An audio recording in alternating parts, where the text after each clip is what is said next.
이번 선거 이대남의 표심에 대해서 많은 분들이 지금 관심을 갖고 있습니다.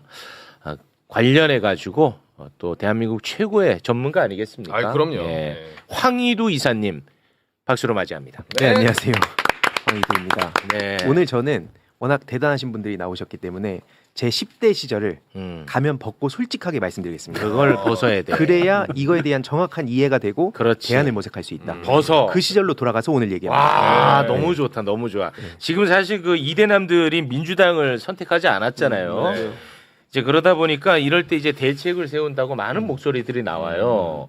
자, 어떤 목소리들이 나오는지 봐봐. 네. 자, 어떻게 하면 될까요? 뭐가? 이대남들을 민주당으로 흡수하려고 하는 노력이 이제 필요하잖아요. 거기에 대해서는 이견이 없어.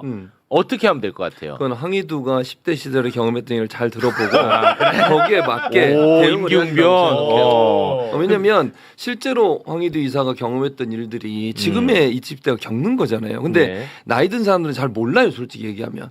그분들이 겪는 그런 부분들을 실제적으로 잘 모르거든요.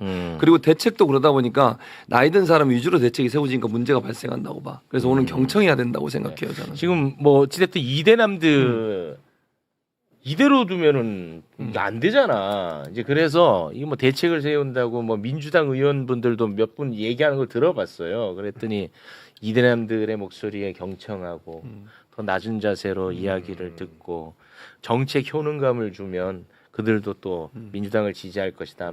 얼핏 보면 또 뭐 그럴 듯해 보이잖아. 큰 틀에서 뭐 틀린 얘기는 아니지만은 이게 얼마나 허구인지 오늘 다 밝혀내야 돼. 알았지? 이 알겠습니다. 허구잖아 이거. 허구 이거 허구의 이야기야.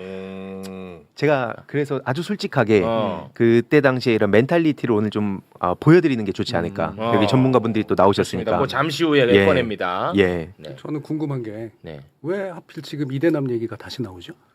아 이번에 뭐 서울시장 선거 그 연령별 득표를 보면은 뭐 이대남들이 항상 있어 왔지만 이번에도 또 역시 그게 언론에서 굉장히 또 주목을 하더라고요. 그러니까 저는 그게 프레임이라고 생각해요. 어, 뭐 이번에 새로운 현상 아니잖아요. 그렇죠. 그리고 이번에 특히 서울에만 그런 현상이 나타났다면 대구에서 나타나고 있는 20, 30대의 새로운 민주당 지지 분위기는 그럼 왜 폄하돼야 돼요? 그러니까 맞아. 이거는 되게 경기도는 또 다르거든요. 다르죠. 예. 그러니까 이미 있었던 일 가운데 서울의 패배의 원인을 20, 20대의 어떤 극우화로 잡는 건 정말 쓸데없는 분석이라고 생각합니다.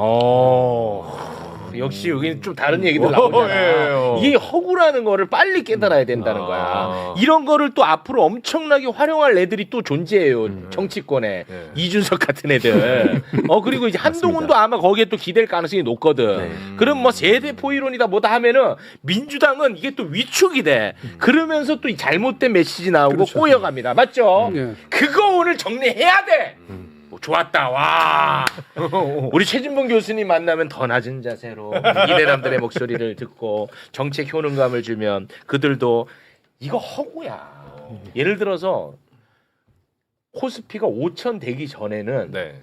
이재명 대통령이 후보 시절에 5천 공약할 때 걔네들이 했던 말이 뭐냐. 극우놈들이 5천 가면 독재해도 된다. 뭐 이런 얘기 했었지? 맞습니다. 맞지? 그런 얘기까지 했었어요. 예, 자료가 있죠. 맞지? 그거 한번 보여줘봐. 얼마나 짧게만 허구인지. 보여드리면 네. 허구야. 2번입니다. 2번. 예, 2번 사진 보여드리면 본인들이 했던 얘기들이에요. 코스피 5천만 찍으면 독재에도 인정한다. 아 진짜 봐봐. 그러네. 지금 이제 막 9천만 얘기 나오니까 이게 다들 익숙해져서 그런데 그때는 5천 간다는 거 다 거짓말이다. 평론가나 정치인들도 다 그 얘기했잖아요. 그렇습니다. 그러니까 이게 안 될 거라 생각하고 저런 얘기들을 했었는데 네. 문제는 이제 아까 정준희 교수님 말씀처럼 이걸 너무 이제 그 과대 해석을 해서도 안 된다 보는데 네. 특히 이 온라인 공론장에서 그럼 어떤 일들이 벌어지는지 그러니까 지금 여기서 뭐 경청하겠다 하면서 그들한테 주도권을 넘겨주면 그렇지. 어떤 일들이 벌어지는지 와. 요걸 이제 오늘 좀 말씀드리려 합니다.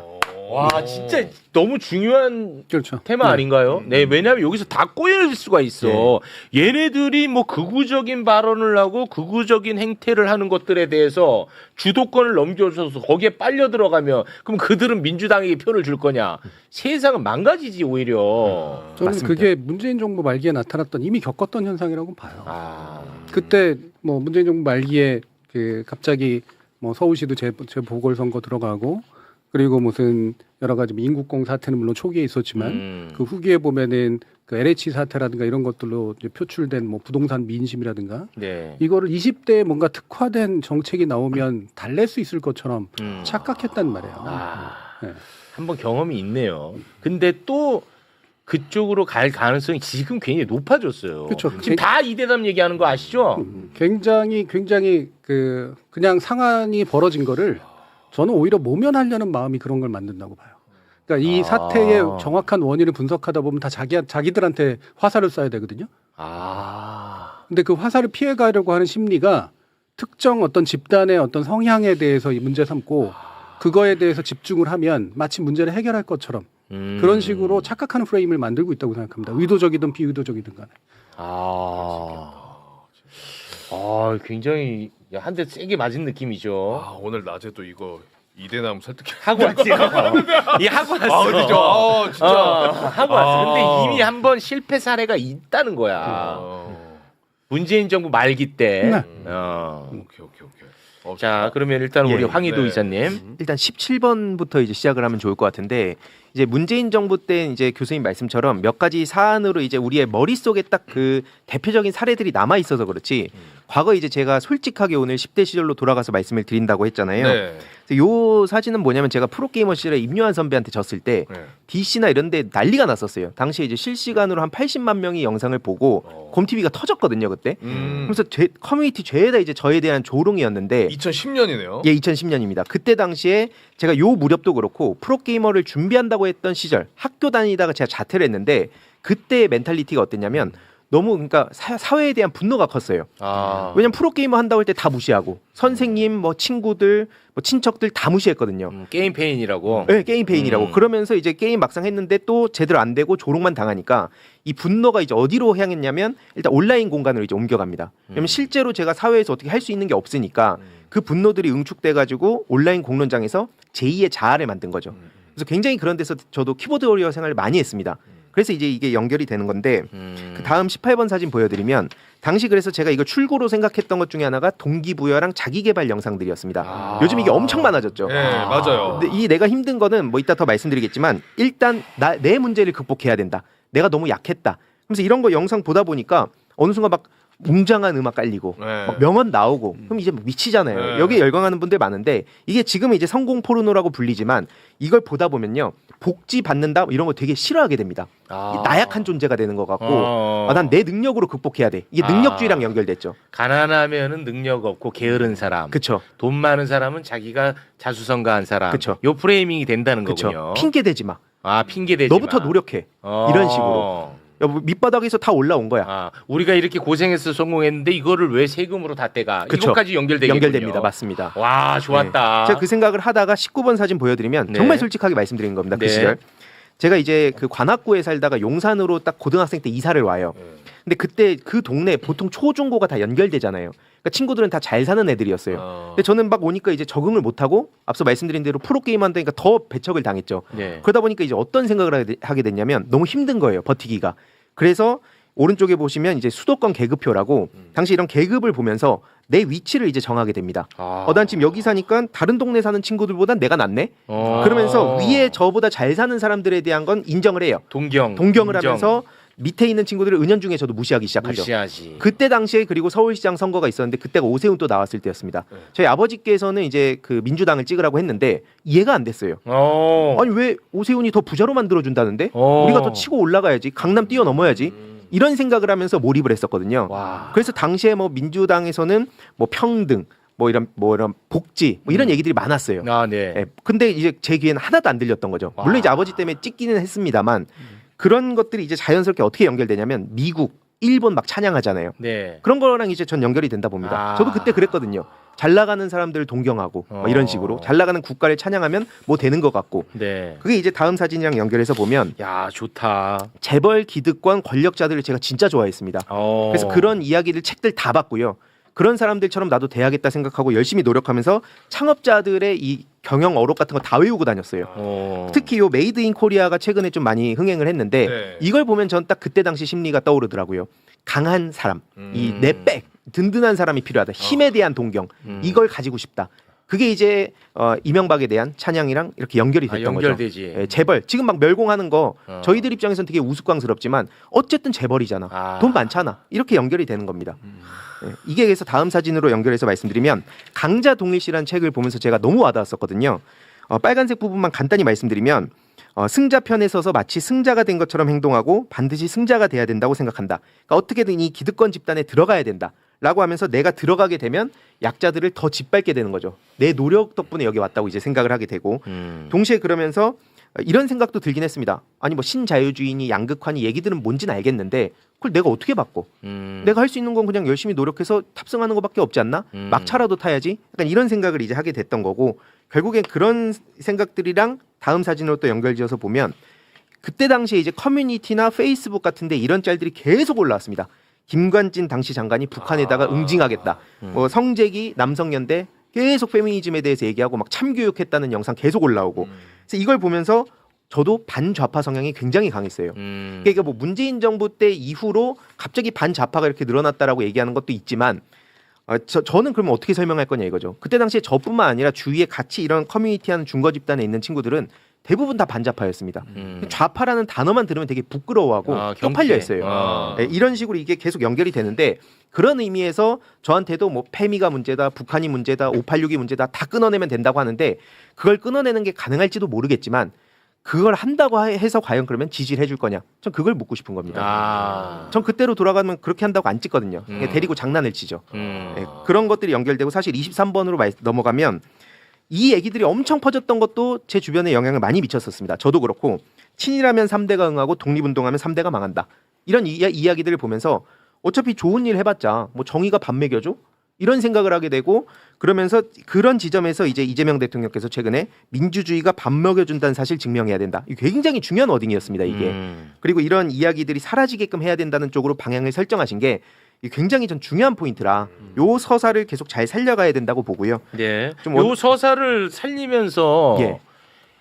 온라인상에 있는 그 일베들 예. 그거는 또 박멸 투트랙으로 가져야 됩니다. 맞습니다. 맞죠? 확실하게 가야 됩니다. 예, 꼭 확실히 가져야 돼. 예.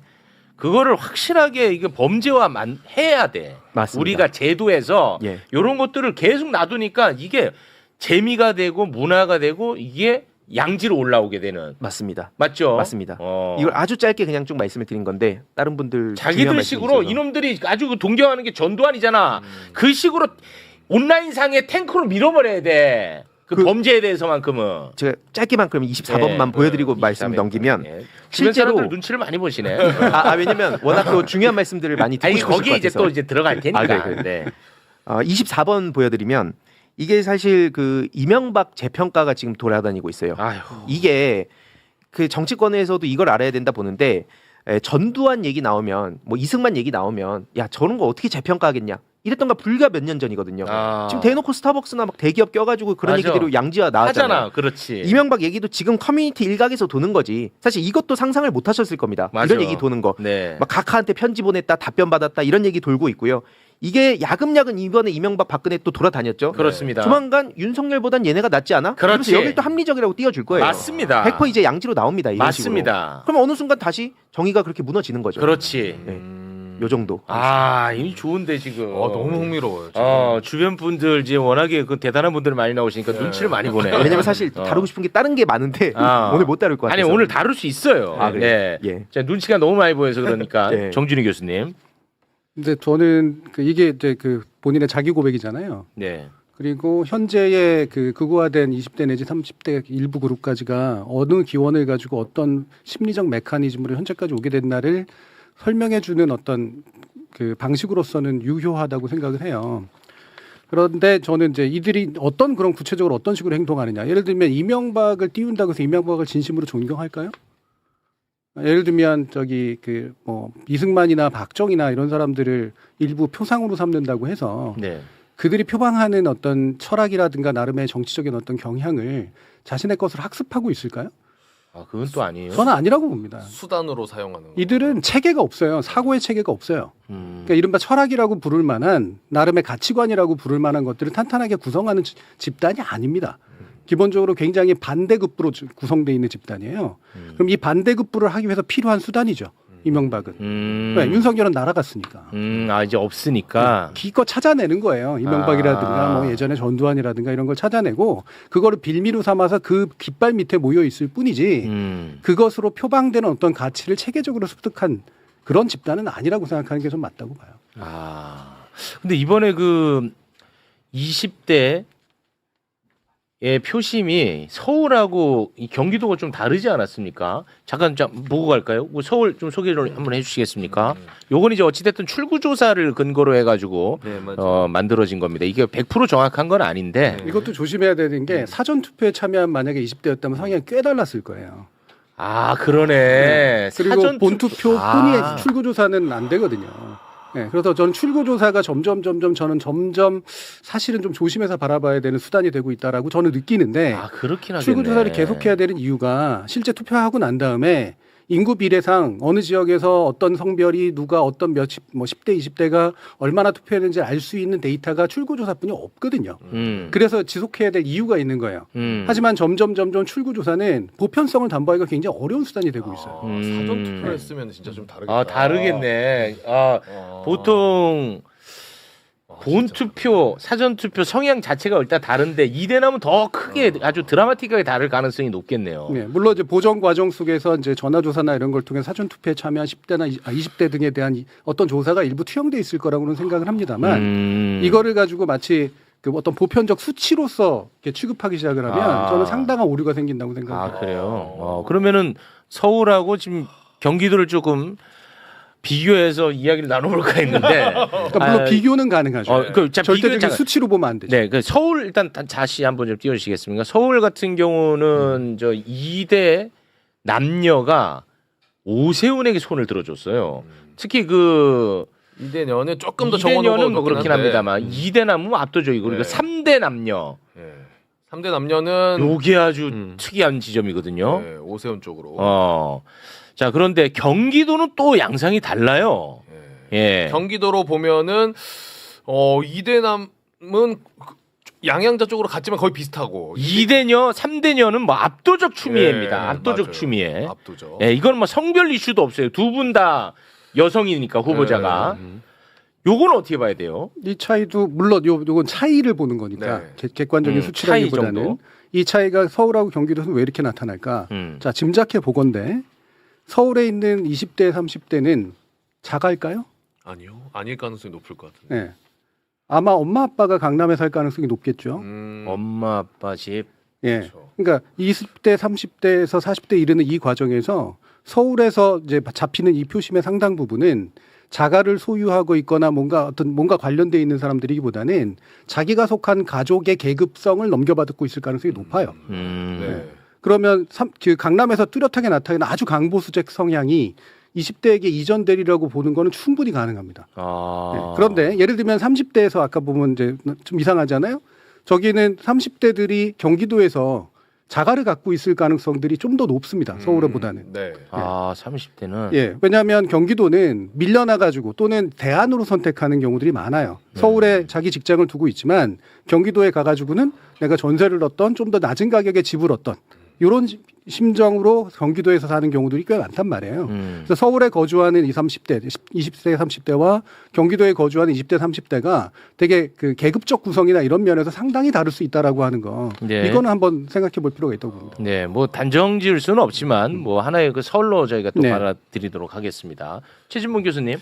그러니까 지금 정준희 선생이 얘기했던 부분도 의미가 있다고 생각하고요. 기본적으로 저는 이제 이런 부분도 봐야 된다고 그래요. 황희도 이사가 얘기했던 것처럼 이 뭐랄까요 그 성공지향적인 실용적인 이런 부분들도 적용을 하지만 그래도 20, 30대도 자기 나름대로 판단할 수 있는 정치적 지향점은 분명히 있다고 생각해요. 그게 가족으로서 영향을 받았든 아니면 본인이 교육을 받았던 교육의 내용에 영향을 받았던 그 정치적 이데올로기는 형성이 될 수 있는 거잖아요. 그런 부분도 저는 일정 부분 작용했다고 생각해요. 특히 30대 같은 경우에는 그럴 가능성이 더 높다고 보는. 그러니까 자기의 이익적인 측면도 있지만 이념적이고 가치 지향적인 부분에 있어서 서로 판단할 수 있는 능력을 갖고 있는 거니까 이 부분이 어느 정도 지역에 따라 약간 편차가 있지 않나는 생각이 들어요. 그러니까 경기도는 전통적으로 이제 진보가 좀 더 강하고 이재명 대통령을 배출한 지역이기도 하잖아요.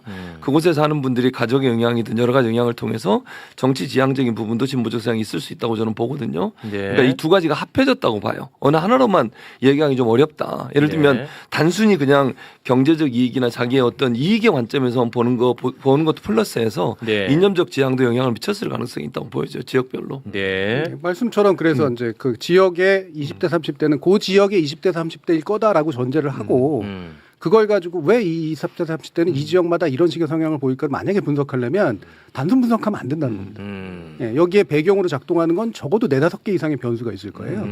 그래서 저는 이거를 가지고 그래서 비교를 하는 게 저는 큰 의미는 없다고 생각을 하는 부분이에요. 네, 알겠습니다. 그 여론조사 전문가 입장에서 네. 정원호 후보가 선택받지 못한 핵심적 원인 분석이 좀 되고 있습니까?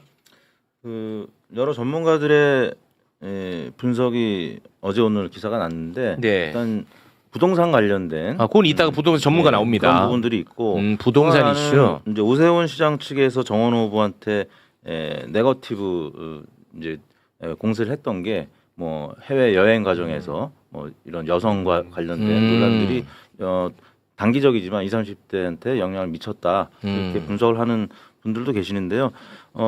일단 4년 전하고 이번 아까 보셨던 출구조사 이 성연령 분석을 보면은 여성은 민주당 20, 30대 여성은 민주당 지지율은 크게 변함이 없었습니다. 그때도 60%대였고 지금도 민주당이 60%. 남성은 그때보다는 국민의힘 지지율이 한 10% 포인트. 20대 같은 경우 당시 65%였는데 4년 전에는 이번은 55.8%. 물론 그때는 4년 전에는 국민의힘이 압승할 때입니다. 윤석열 대통령 출범 이후기 때문에 그런 요인 때문에 그런 것 같고 실질적으로는 뭐 여성은 변화 없었고 남성은 조금 줄어들었는데 그때는 윤석열 집권 초기 이번에는 이재명 대통령 집권 초기이기 때문에 나타난 현상. 그래서 크게 변화는 없다. 지금 이런 상황이 네. 여론조사상으로는 뭐 그렇게 읽혀지고요. 저도 지금 20, 30대 이 데이터를 계속 보고 있는데 정 교수님 말씀하신 대로 여러 요인들이 복합적으로 작용한 거지 이게 뭔가 단순하게 얘기하기는 좀 어려운 네, 상황인 것 같고 알겠습니다. 제 허접한 분석 한번 좀 들어주시겠습니까? 네.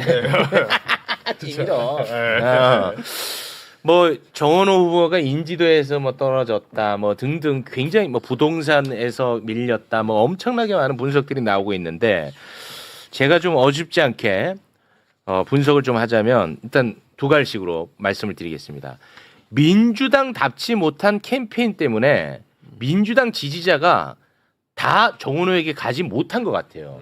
그 제가 데이터를 좀 보면은 서울시장하고 구청장을 달리 선택한 경우가 있었어요. 교차 투표. 예, 서울시장은 오세훈을 찍었는데 구청장에 있어서만큼은 민주당을 찍은 곳들이 있거든요. 그게 이제 영등포하고 동작입니다. 예, 영등포 동작. 영등포에서 오세훈을 찍었잖아요. 시장은. 아 50.5. 그렇죠. 그런데 구청장 선거는 달라요. 예, 혹시 있나요, 구청장? 조유진 구청장. 아, 그건 준비가 안 돼 있나? 네. 여기 있잖아. 아, 뭐 있어요? 맞아요. 기초단체장 네, 결과 맞아요. 지도. 여기 있는데. 구청장 읽어주세요. 누구예요? 이름? 어. 이름은 안 나와. 조유진 예, 아무튼 이제 민주당이 됐어. 민주당이 영등포에 됐어, 자, 그리고 동작 한번 볼까요? 동작. 네. 동작. 자, 동작 득표율을 보면은 여기도 오세훈을 더 많이 뽑았네요. 그렇습니다. 49.56으로. 근데 동작 구청장은 민주당이 됐어요. 유사명이죠. 구청장. 그리고 동작구는 근데 표가 갈렸습니다. 개혁신당하고 어. 국민의힘하고. 그리고 결정적으로 제가 굉장히 주요하게 본 게 성동구예요. 성동구. 성동구는 정원호를 배출한 지역구 아니겠습니까? 네. 그러면은 성동구에서는 많이 나와야 되잖아. 그 성동구에서 주목을 받았고. 구청장 선거에서는 민주당에게 표가 많이 갔어요. 네. 성동구에서. 그런데 시장에게 덜 갔어. 오히려. 아, 구청장은 53.48인데 예. 정원호 후보에게는 51.21로. 그렇습니다. 그래서 그러네요. 구청 일을 할 때는 정원 후보가 인기가 많았잖아요. 그때는 뭐 인기가 좋았어. 뭐 성동구 잘 살려주고. 근데 이번에 캠페인 하는 걸 봤더니 민주당답지 않은데 예를 들어서 부동산 정책 같은 경우는 이재명 대통령의 정책 방향과 정반대로 가지 않았습니까? 어떻습니까? 제 분석. 뭐 타당한 부분이 있다고 보고요. 특히 저는 타당. 성동구 비교 분석을 하는 게 되게 의미 있다고 생각해요. 네. 성동구에서 정원호 그 구청장에 대한 지지도가 70-80%까지도 나오고 막 그랬었어요.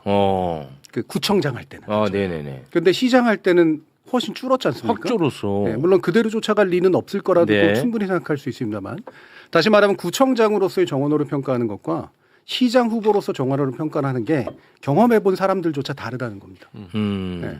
그리고 이거는 이제 민주당 색이 있느냐 없느냐의 문제하고는 저는 일단 좀 다르다고 보고요. 그 핵심적인 이유는 원래 서울시장은 현역대 도전자의 구도에서 현역이 언제나 유리했습니다.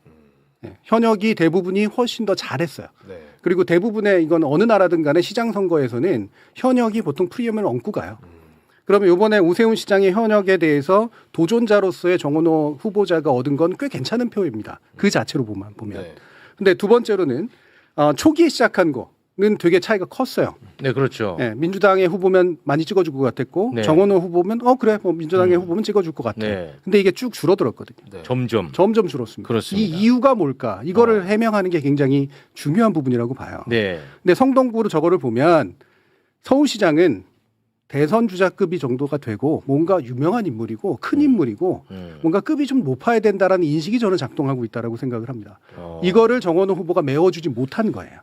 개인의 어떤 문제건 아니면 민주당의 어떤 선거 전략의 문제건가. 그러니까 서울시를 전체를 감당할 만한 구청장을 넘어서는 그 소위 말하는 중량감 그렇죠. 이런 네. 거겠군요. 그 부분에 대해서 메워주지 못했고 실제로 언론 노출이나 여러 가지 면에서 정책의 어떤 방향이나 솔직히 정책 구호들이나 내용들을 보면 미세할 뿐이지 거대하지 않았어요. 저는 이 부분에서 이제 갭이 분명히 발생한 게 되게 크다고 보고요. 두 번째로는 한쪽은 결집해 갔지 않습니까? 왜? 네. 오세훈은 살려야 돼. 보수의 입장에서 보면. 네. 오세훈은 살려야 되는데 정원호를 뽑아야 될 이유는 거기에 갚할 만큼 진보 진영이나 민주당 지지자들에게 그렇게 강하지가 않았던 거예요. 네. 그러면 처음에는 그냥 인상이죠, 인상. 오세훈 잘못한 거 많은 것 같아. 국민의힘 문제가 많지.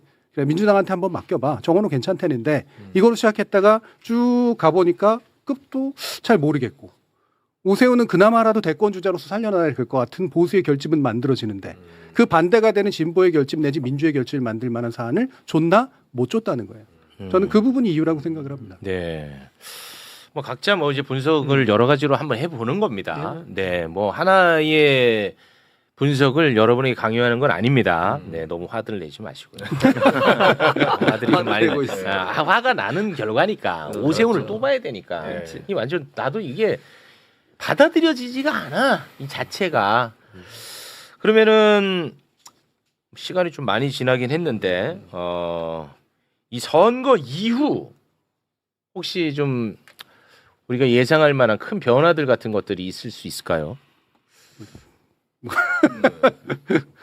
선거 이후의 변화. 네. 결국에는 어제도 말씀드렸지만 그 여당이 패배한 지역들은 연대하고 단일화하지 못해서 패배한 것이기 때문에 진보당, 뭐 정의당, 뭐 여러 이제 조국혁신당 포함해서 어떻게 연대 그리고 이제 뭐 단일화의 대상이 될 수 있는 정당들과의 관계 설정, 뭐 통합을 할 것인지 아니면 개별 정당으로 있으면서 연대를 선거 때마다 어떻게 할 것인지 이 부분이 굉장히 중요한 것 같고요. 네. 뭐 그런 차원에서 제가 이제 한 기사가 좀 의미 있는 기사가 있어가지고 좀 언급을 해드리면 미국에서는 정치학이 일반 사회과학 대학에 있는 경우도 있지만 아트 앤 사이언스 그러니까 예술과 과학 대학에 포함된 대학도 많이 있대요. 그러니까 일반 그 뭐 이런 데이터라든지 어떤 수치에 의해서 분석될 수 없는 굉장히 복잡 다단한 일들이 정치에서 많이 있잖아요.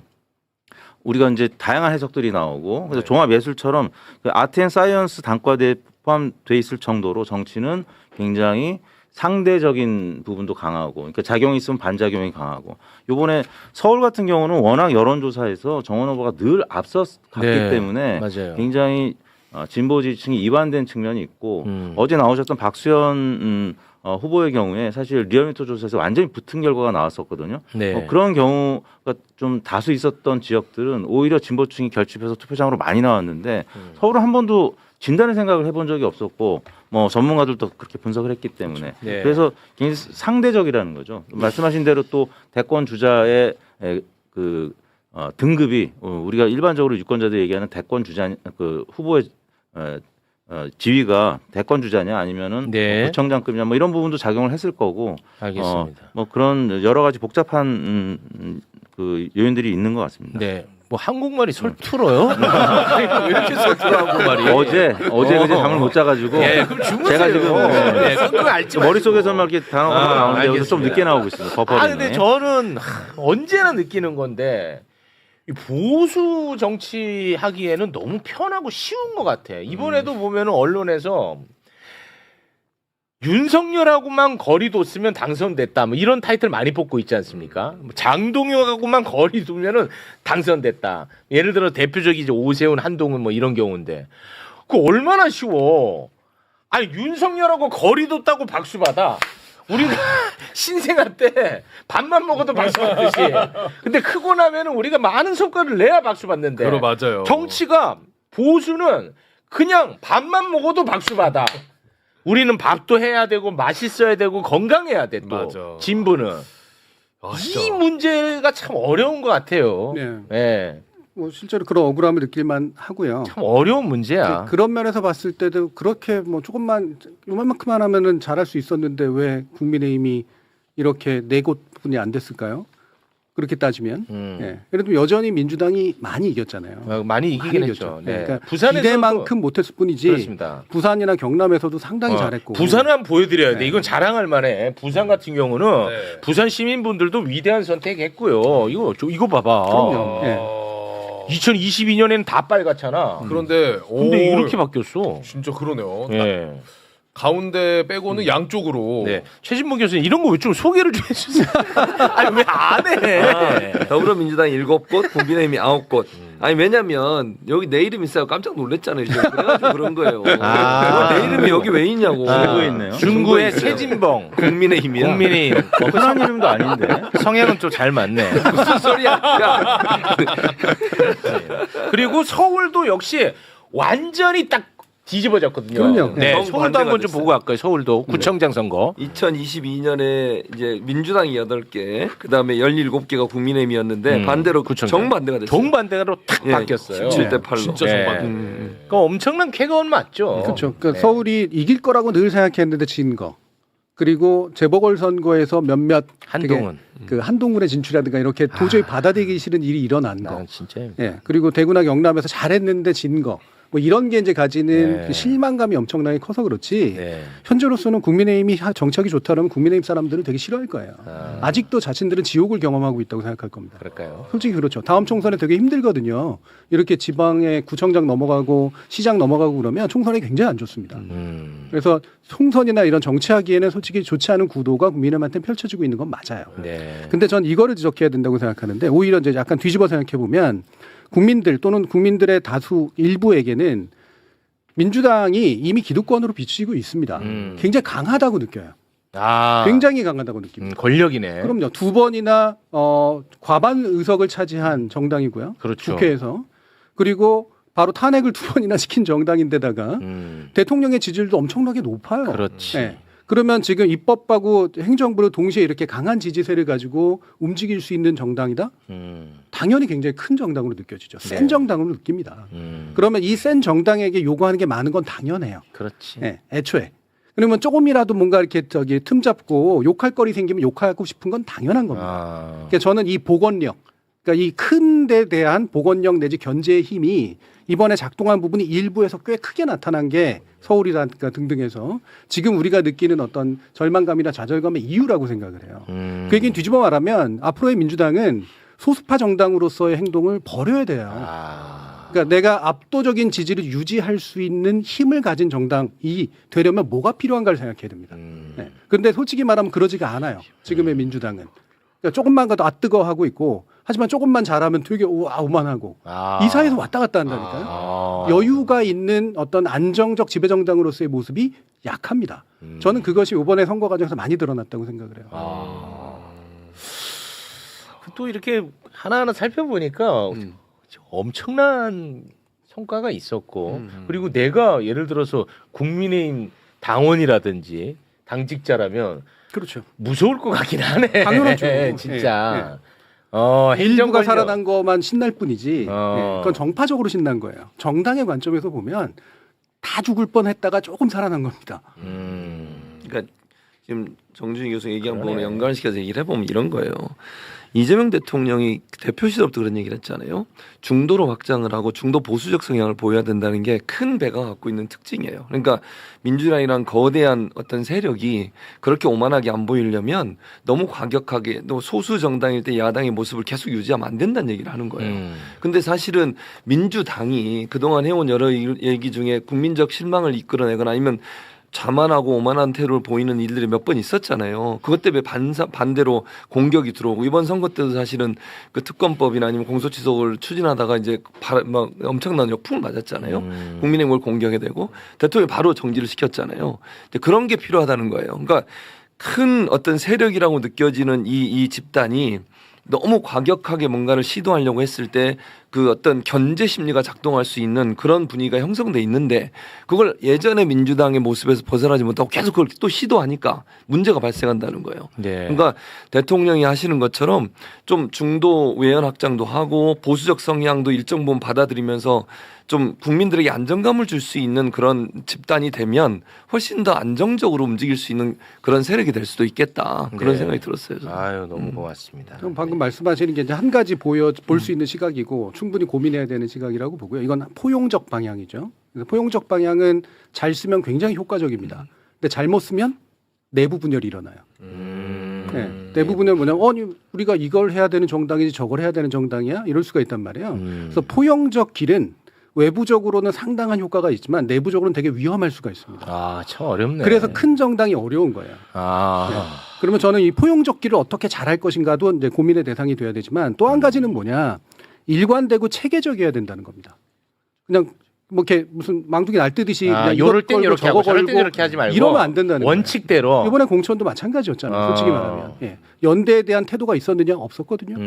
공천 이후에 벌어지는 일들에 대해서 이때는 저러고 저때는 저랬단 말이에요. 네. 이게 큰 정당이 표방하고 있는 체계성과 일관성을 갖춘 모습이냐 아니라는 거지. 그렇지. 네. 저는 이 부분에 있어서가 또 되게 중요한 면이 있다고 생각을 해요.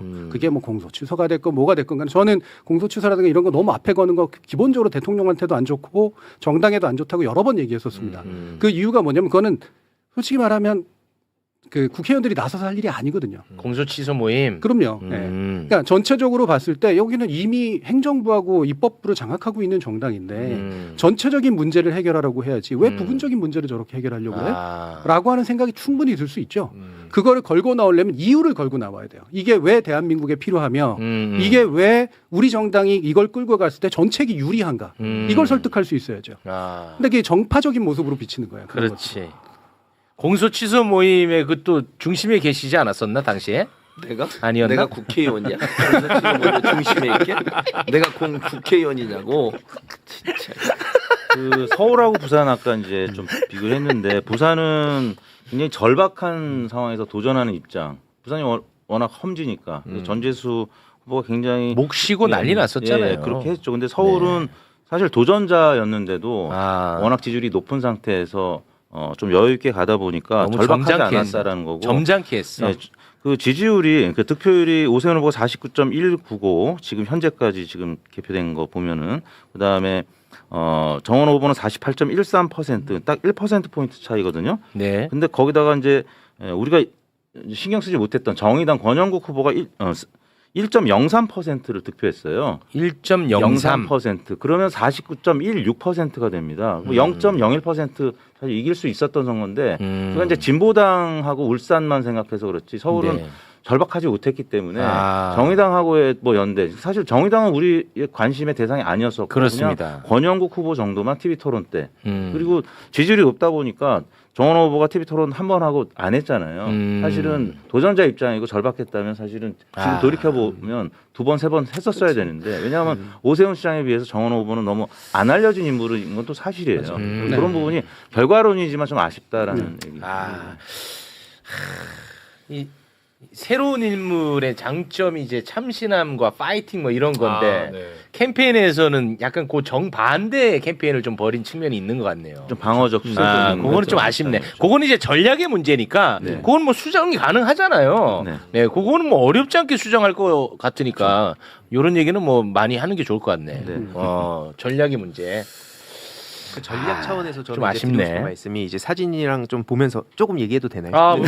예. 좀 하세요. 아, 지금 예. 아주 또 일본- 굉장한 분 한 분 나와 계시는데 빨리 하겠습니다. 빨리 하세요. 1번 보여드리면 이제 이 내러티브 공격이 무엇인가에 대해서 전 계속 얘기하거든요. 그러니까 이게 저들이 막 이 온라인상에서 공세를 펼치고 오프라인으로 이제 영향을 미치는 게 그냥 막 자연 발생적으로 튀어나오는 게 아니라 군사 작전하듯이 움직이는 겁니다. 실제로 세계 경제 포럼에서도 이걸 경고를 했어요. 한마디로 이거 어떤 똑같은 사안을 두고 해석을 어떻게 다르게 하냐에 따라서 완전히 이 세계관이 달라지거든요. 이게 이제 커뮤니티나 인스타 같은 데로 영향을 많이 미치고 있는데 특히 키워드 같은 경우에도 단순 반복적으로 확산시키면 예를 들자면 영포티 이 말만 딱 들어도 그 안에 사실 영포티란 세 글자지만 특정 방송을 보내 나이가 몇 살이네 어떤 정당이 다 담겨 있어요. 그러니까 이게 매불쇼 들어가 있던데. 매불쇼 스냅백 쓰고 그렇죠. 그리고 그 모델이 나처럼 생겼던데. 맞아. 이게 저는 되게 무서운 거고 해외에서도 사례를 찾아보면 밈 전쟁이라고 합니다. 이게 전쟁의 비유예요 실제로. 근데 이걸 자꾸 저희는 대화로 풀어가자 정책으로 풀어가자 하니까 저희 이제 답답해하는 거고 아까 이제 그 팬코의 코스피 5천 보여드렸잖아요. 네네네. 코스피가 지금 9천을 찍으면 그러면 이들이 넘어오지 않을까? 뭐 청년 정책을 만들고 경제를 살리면 된다고 생각하지만 막상 저들 3번 사진으로 보여드리면 이렇게 반응합니다. 환율 얘기로 되받아쳐요 그냥 프레임을 짭니다. 그럼 갑자기 맞지? 환율이 지금 이 모양인데. 그래서 과거에 민주당에서 환율 얘기했던 걸 갖고 와가지고 도배를 합니다. 참고로 지금도 실시간으로 무슨 선관위 관련한 거 도배가 되고 있거든요. 심지어 운영자가 삭제하지도 않았는데 야 왜 삭제해? 하면서 이게 정부가 검열하고 탄압한다는 허위 사실까지 유포되고 있어요. 이런 식으로 이어지고 있는 거고 4번 사진을 넘어가 보면 이게 정책도 중요하지만 정보 환경을 제가 계속 강조하는 이유가 화면을 보세요. 딱 뭘 의미하는지가 딱 직관적으로 보이잖아요. 이런 식으로 정치랑 무관해 보이는 뭐 게임이나 그러니까 10대, 20대, 30대들이 자주 보는 그런 뭐 주식이나 이런 유튜버들 인스타그램 하는 사람들이 다 저런 걸 계속 뿌리고 있는 겁니다. 그러니까 이게 저 같은 정치색이 묻은 사람이 여기랑 대응할 수가 없는 거예요. 왜냐하면 아무리 설명을 해도 아무리 팩트라도 쟤는 민주당. 그쵸.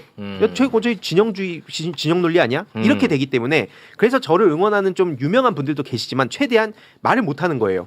나도 노무현 대통령 존경하지만 말은 못 한다. 왜냐면 내 그 지지 기반, 내 구독자층이 그쪽이니까. 실제로 얘기를 못 하는 거고 5번도 중요한데 온라인이 이렇게 환경이 조성된 것은 자연 발생 아니라고 수도 없이 말씀드렸습니다. 맞습니다. MB 때 이건 예. 공권력에 의해서 만들어진 겁니다. 그 얘기를 자주 해야 돼. 맞습니다. 예. 이게 심지어 이걸 되게 가볍게 그런 것도 있지만 하면서 또 지금 막 분석글들이 쏟아지더라고요. 저는 그럼 묻고 싶은 거예요. 이걸 자세히 봤냐고. 이명박 단순히 댓글 부대라 그래서 자꾸 댓글만 남기고 다닌다 생각하는데 우리 국민을 주적으로 삼고요. 심리전이라는 게 말 그대로 아까 그런 분열 요소 아까 말씀 주셨잖아요. 그걸 파고드는 겁니다. 전문적으로. 밥 먹고 그것만 하는 사람들이 지금 여기 뛰어든 거거든요. 그래서 이제 5번 사진을 보여드리면 여기는 2030 직장인들 비율이 가장 높은 그 앱입니다. 여기도 계속 반복되는 키워드가 이번에도 선관위, 영포티, 블라인드네. 예, 블라인드, 배급견 여기에 그 직장인들이 다 모여가지고 계속 이런 얘기를 도배를 하고 있어요. 이게 다가 아닌 게 6번 사진으로 넘어가 보면 근데 이놈들이 이거는 이제는 안 먹힐 거 아니야. 오세훈이 이겨가지고. 근데 그 이번에 아까 말씀드렸듯이 지금 잠실 쪽인가 가서 또 계속 얘기하고 있어요. 한쪽에선 계속 진행이 되는 겁니다. 그러니까 팩트가 중요한 게 아니에요. 잠실에서 지금 경찰한테 맞았다고 하면서 5.18 얘기까지 지금 나오고 있거든요.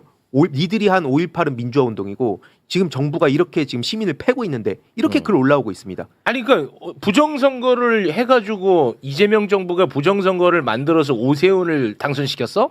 그러니까 이게 논리적으로 들어가서 설명이 되는 게 아니고 그건 안 돼. 지금 이 상황을 계속 유통시키는 거예요. 지금 경찰이 뭐 시민을 폭행했다는 얘기 앞으로 언론에도 아마 하나둘씩 나올 겁니다. 지금 커뮤니티에도 조회수가 수십만씩 나오고 있거든요. 결국 이게 정부 검열 탄압 이렇게 연결되는 거고 6번 사진도 되게 심각한 게 이분은 이제 아이돌로 알고 있습니다. 그 프롬20라고 이번에 그 강릉시장이 되신 김중남 그 당선자의 아들이에요. 예. 그분 인스타그램으로 엄청 활동하셨잖아요. 댓글을 보세요. 도배가 돼 있는데 이런 게 좋아요가 수천 개입니다. 아버지 덕분에 미국 못 가겠네. 얘네는 정말 이런 이 식이에요. 한심한 얘기를. 이런 도배가 한두 개 수준이 아닙니다. 여기 좋아요도 엄청 많이 달려 있잖아요. 보통 그러면 이런 거에 누가 영향을 받아라고 하지만 네. 저는 솔직히 묻고 싶어요. 페이스북에도 막 글 쓰는 분들 진짜 많은데 그분들은 좋아요나 댓글 신경 안 쓰나? 영상 올리고 조회수나 댓글 진짜 신경 안 쓴다고 할 수 있나? 다 신경 쓰면서 아닌 척 하는 거예요. 합리적인 척 하는 동안 이런 분들 다 공격받고 있습니다.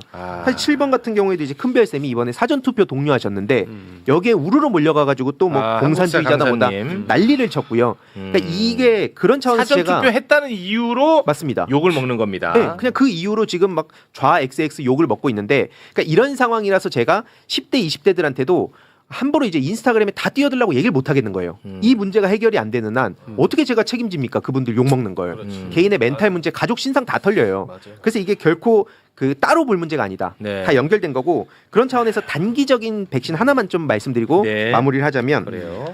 그 다음 사진 보여드릴게요. 저들이 저렇게 떠들면 요 짤을 보여주시면 임시 처방이 됩니다. 뭐야 이거? 여기 보시면 이제 이진숙, 뭐 박근혜, 윤석열 사전 투표한 거. 아, 이제 이재용 회장도 저들이 찬양하는데 사전 투표한 거. 요가지 효과적이네. 그래서 이걸 두고 그냥 사전 투표하면 친중 종북 좌파라고? 그럼 윤석열도 약간 이런 식으로 하면 얘네가 그렇게 하면 되겠다. 그 사전 투표 얘기를 못 합니다. 일시적으로. 이진수까지. 네, 이런 대응 방안들이 사실 여러 가지가 있는데 좀 시간상 제가 좀 넘어가고요. 알겠습니다. 마지막으로 하나만 정리하고 네. 마무리하겠습니다. 네네. 25번 사진 보여드릴게요. 오늘 오늘 이제 25개나 갖고 왔네. 근데 오늘 워낙 대단한 분들이 많이 나오셔서 생략했습니다. 네. 요거 사실 다음에 기회 주시면 다음 주쯤에 좀 업데이트해서 말씀을 드릴 내용인데 오늘 가수 이승환 형님이 네. 이 윤서인에게 칼을 빼들었습니다. 오. 윤서인에게 이제 법적 대응에 나서는 건데 지금 일베 뉴라이트 논란이 지금 굉장히 많잖아요.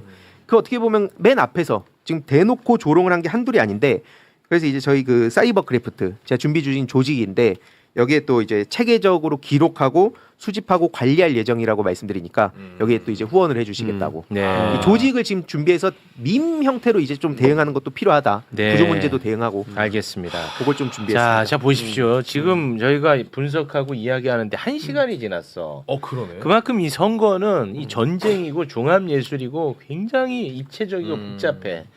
그런데 물론 뭐 시청자분들 뭐든지 가능합니다.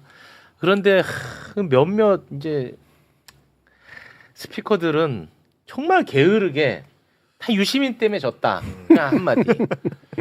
아니 그게 아니 그러니까 유시민을 좋아하고 싫어하고 뭐 그건 다 가능해요. 아니 근데 그렇게 참 이게 너무 속상합니다. 제가 이럴 때마다. 네. 지금 실제로 노무현 재단에 대한 공격도 그렇게 이어지고 있어요. 뭐 유시민 재단이라 그러면서 여기 재단이 무슨 뭐 수조 원의 뭐 기부금을 받았다 그러고 무슨 뉴스 공장에 몇 천만 원 기부를 했다면서 저도 지금 막 공격을 하고 있는데 이게 허위 사실들이 되게 많거든요. 그런 거 지금 함부로 유통하면 안 됩니다. 속상합니다 진짜. 이게 되게 미안한 말인지 모르겠지만 이 아까 20대 얘기에 대해서 예전부터 저는 관심을 가졌지만 관심을 갖는 방식이 달라야 된다라고 얘기를 여러 차례 이제 희두 씨하고도 했는데, 이들이 특정한 가치관의 바탕을 둬서 논리 체계에 의해서 사실관계를 가지고 경쟁하는 존재라고 생각하면 안 돼요. 사실로 깨지지도 않고 논리로 깨지지도 않고 깨지지도 가치관으로 않아. 깨지지 않습니다. 맞아. 그건 네. 확실하더라고. 이거는 심리와 문화의 문제예요. 그래서 결국 형성된 태도의 문제입니다. 태도가 뭐냐면 왜 이거 하고 싶은 태도예요. 맞아. 이들은. 그러면 이 하고 싶은 태도에 대해서 우리가 똑같이 대응을 하게 주면 안 되잖아요. 하나는 몽둥이를 드는 방식이 필요합니다. 몽둥이는 저는 합법적인 방식으로 몽둥이를 드는 건 반드시 필요하다고 네. 생각을 하고요.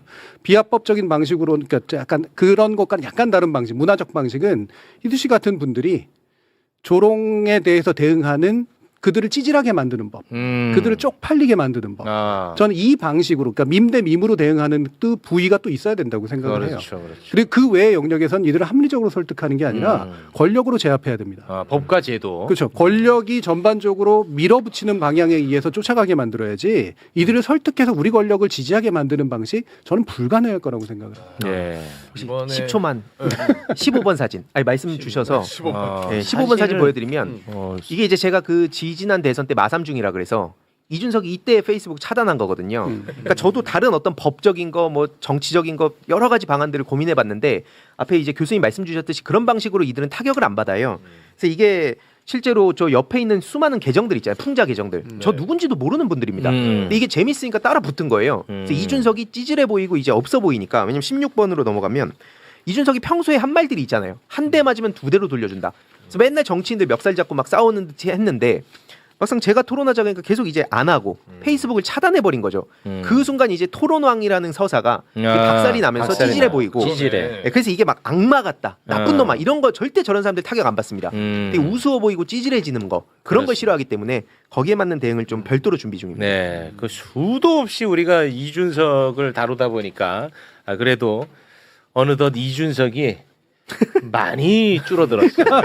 예. 이거 정말 개인적으로 제 자신을 조금 칭찬합니다. 네. 큰 역할 하셨습니다. 많이 줄어들었어. 그나마 이번 지선에 언급됐던 거는 그 거짓말 탐지기 때 잠깐. 개혁신당. 거짓말 탐지기. 그거 한번 잠깐 예. 부산에서. 네. 그거 말고는 뭐. 자, 그러면은 이제 저희는 또 선수 교체를 해서 부동산의 관점에서 이번 선거를 좀 들여다봐야 될 것 같습니다. 네. 자, 그러면 여기서 인사를 좀 나누겠습니다. 네, 정준희 감사합니다. 교수님 그리고 황희두 이사님 대단히 고맙습니다. 네, 네, 고맙습니다. 고맙습니다.